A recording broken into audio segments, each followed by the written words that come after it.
नमस्कार मंडळी. मनोरंजन विश्वातून एक धक्कादायक बातमी समोर आली आहे. एका ज्येष्ठ संगीतकाराचे दुःखद निधन झाले आहे. त्यामुळे संपूर्ण सिनेसृष्टीवर मोठी शोककळा पसरली आहे. जाणून घेऊ काय आहे संपूर्ण माहिती. 700हून अधिक लोकप्रिय गाणी गायलेले आणि संगीतकार अभिजित मजुमदार यांचं दुःखद निधन झालं आहे. अवघ्या 54व्या वर्षी गायकांचं निधन झालं आहे.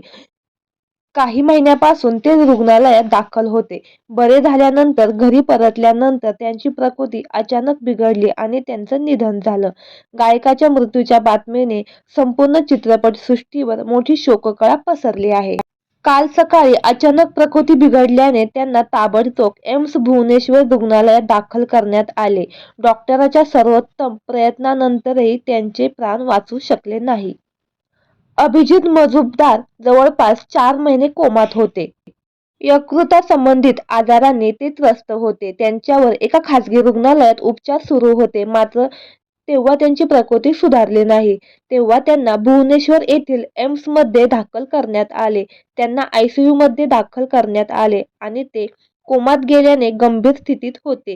गेल्या वर्षी 2025 मध्ये त्यांची प्रकृती थोडी सुधारली आणि ते घरी परतले. त्यानंतर त्यांची प्रकृती अचानक बिघडली आणि त्यांना पुन्हा रुग्णालयात दाखल करण्यात आले होते. मात्र आता त्यांनी कायमचा या जगाचा निरोप घेतला आहे. तर मंडळी, आपल्या चॅनेलच्या परिवारातर्फे अभिजित यांना भावपूर्ण श्रद्धांजली.